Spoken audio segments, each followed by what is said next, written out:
하나님의 말씀은 맛있습니다. 하나님의 말씀은 즐겁습니다. 하나님의 말씀은 생명과 행복을 줍니다. 500독 성경 통독 훈련 원장입니다.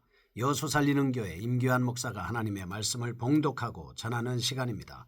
함께 하시면 기적이 일어납니다. 알람을 설정하시고 들으시면 좋겠습니다. 본 방송은 유튜브에서 성경 통독 임규환 검색하시고 구독하시면 계속 업데이트되는 하나님의 말씀을 통해서 은혜 받으실 수 있습니다. 오늘은 욥기 10장을 봉독하고 말씀을 전하겠습니다. 욥기 10장. 내 영혼이 살기에 곤비하니 내 불평을 토로하고 내 마음에 괴로운 대로 말하리라.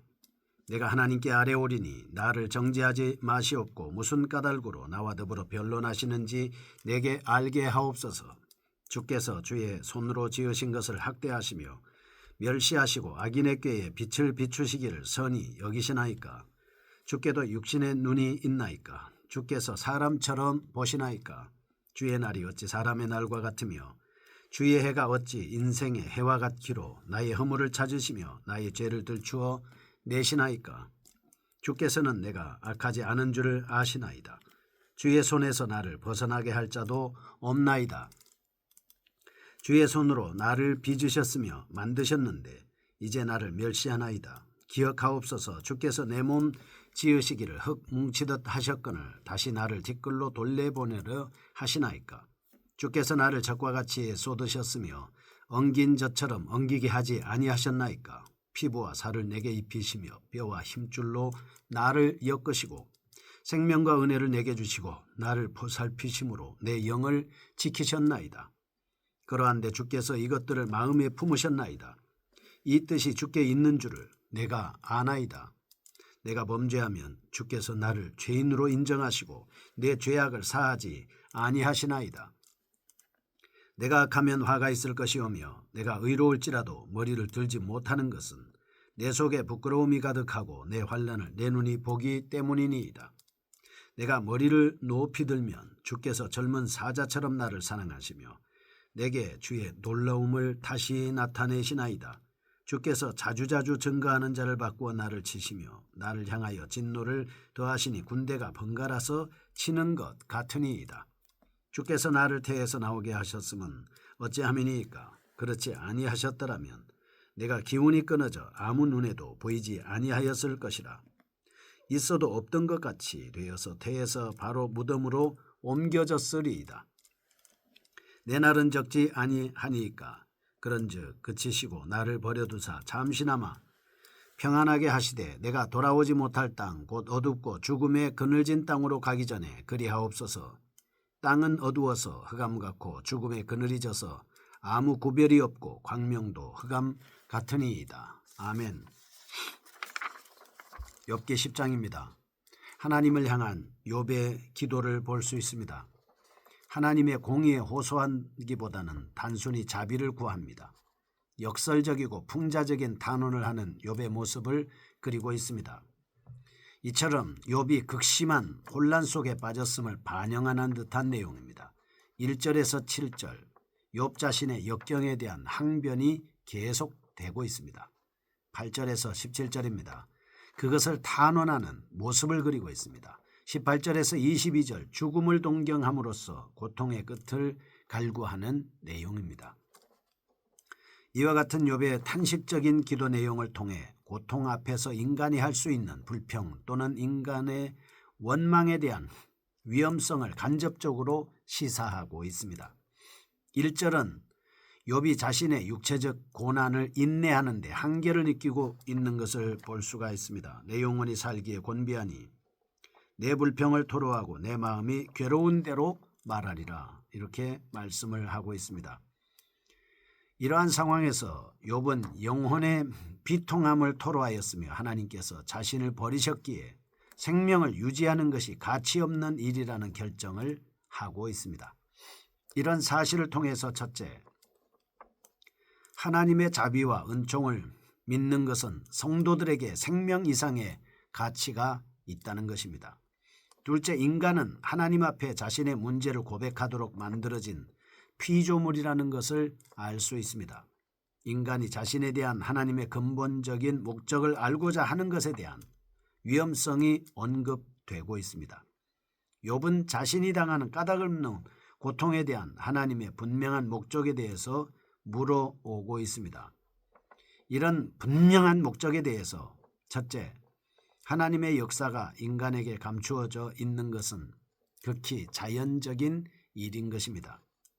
둘째, 감추어진 하나님의 섭리에 대한 순종은 믿음의 연단이 된다라고 하는 것을 알 수 있습니다. 셋째, 불완전한 인간은 완전하신 하나님을 전적으로 믿을 때 완전성에 가까워질 수 있습니다. 욥은 자신의 불평을 토로하면서 순간순간 하나님께 바른 고백을 하고 있습니다. 1절에서 6절 자신의 고난에 대한 항변입니다. 7절 하나님께 대한 고백의 말씀을 하고 있습니다.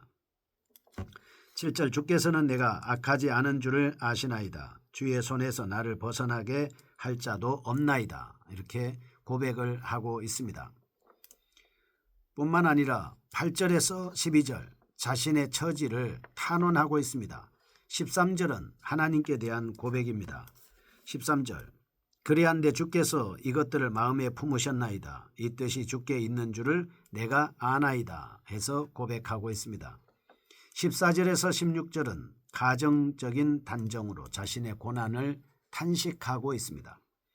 17절은 하나님께 대한 고백입니다. 17절 주께서 자주자주 증거하는 자를 바꾸어 나를 치시며 나를 향하여 진노를 더하시니 군대가 번갈아서 치는 것 같으니이다. 이렇게 말씀하고 있습니다. 하나님께 대한 고백의 모습으로 욥의 불완전한 의식과 정신상태 그리고 그의 심정을 묘사하고 있습니다. 교훈입니다. 첫째, 극심한 고통 가운데 있는 인간이 해야 할 최선의 일은 하나님 앞에 자신의 문제를 겸손히 내어놓는 일입니다. 둘째, 인간들이 해결하기 어려운 문제는 인간에 대한 하나님의 숨겨진 목적을 잘 이해하지 못하는 데서 온다라고 하는 사실을 알 수가 있습니다. 1절에서 7절 자신의 무죄성과 고통의 한계를 유추하는 욥에 대해서 살펴보겠습니다. 1절과 2절입니다. 항변조의 기도 내용을 언급하고 있습니다. 내 영혼이 살기에 곤비하니 내 불평을 토로하고 내 마음이 괴로운 대로 말하리라. 내가 하나님께 아뢰오리니 나를 정죄하지 마시옵고 무슨 까닭으로 나와 더불어 변론하시는지 내게 알게 하옵소서. 이렇게 변론조의 기도를 하나님 앞에 하고 있습니다. 항변하는 것이죠. 3절에서 7절입니다. 그 항변 내용을 자세하게 언급하고 있습니다. 이와 같이 자신의 고난에 대해 합리적으로 설명해 줄 것을 탄원적으로 간구하는 내용을 본 단락에는 하나님의 섭리에 대한 세 가지 질문이 제기되고 있습니다. 3절은 하나님께서는 왜 공평치 않게 대우하시는가 이렇게 물어봅니다. 주께서 주의 손으로 지으신 것을 학대하시며 멸시하시고 악인의 꾀에 빛을 비추시기를 선히 여기시나이까 이렇게 하나님 앞에 호소하고 있습니다. 뿐만 아니라 이런 말씀을 통해서 4절 하나님께서는 왜 불의한 인간들처럼 육신의 안목으로 보시는가 주께도 육신의 눈이 있나이까 주께서 사람처럼 보시나이까 이렇게 질문을 하고 있습니다. 5절에서 7절 자신에게는 죄가 없음에도 불구하고 왜 하나님께서는 허물을 잡고 계시는가 라고 이렇게 묻고 있는 것이죠. 5절 주의 날이 어찌 사람의 날과 같으며 주의 해가 어찌 인생의 해와 같기로 나의 허물을 찾으시며 나의 죄를 들추어내시나이까 주께서는 내가 악하지 않은 줄을 아시나이다. 주의 손에서 나를 벗어나게 할 자도 없나이다. 이렇게 말씀하고 있습니다. 2절입니다. 2절 욥은 본단락의 전체 내용을 통해 자신의 역설적으로 의무화시키고 있습니다. 하나님께서 죄인들과 벌이는 말다툼을 쟁변이라는 것을 의미함으로써 이것은 타락한 백성, 형식적, 신앙인, 영적 무관심한 자들에게 하나님과의 변론을 가리키는 말이다. 이렇게 볼 수 있습니다. 욥은 본단락의 후반부에서 하나님께서 사람처럼 불리하고 감정에 치우치는 분, 사리 판단도 제대로 하지 못하시는 분이냐고 탄식하고 있습니다. 이는 그가 아직도 자신의 결백을 내세우고 있음을 여실히 보여주고 있는 것입니다. 그러나 이것은 욥이 자신의 처지와 모습을 중심으로 하나님을 바라보고 측정한 것이지 결코 하나님의 진정한 모습을 발언한 것은 아니다라고 하는 것이죠. 이러한 내용에서 성도들이 얻을 수 있는 교훈이 있습니다. 첫째, 하나님의 공의를 깨닫고자 하는 자는 먼저 자신이 하나님 앞에서 죄인임을 고백해야 합니다. 둘째, 이해할 수 없는 하나님의 섭리에 대한 인간의 올바른 태도는 하나님의 주권에 자신의 모든 것을 전폭적으로 맡겨버리는 것입니다. 8절에서 17절입니다. 자신의 고난을 탄원하는 욥입니다. 8절에서 12절은 하나님의 자비를 구하는 욥의 토로가 역설적으로 표현되어 있습니다. 하나님께서 생명을 창조하시는 모습을 기록하고 있습니다. 13절에서 17절 욥이 현재 가장 극심한 고통을 받고 있음을 가정적인 단정을 통해 드러내고 있습니다. 후반부에는 이렇게 매우 깊은 고통에 빠져 있으며 단지 특별히 하나님의 자비를 구하고 있는 욥의 절박한 모습을 드러내고 있습니다. 9절은 욥이 하나님의 손에 달려있는 자신의 운명을 기술하기 위해서 토기장이의 비유를 사용하고 있습니다.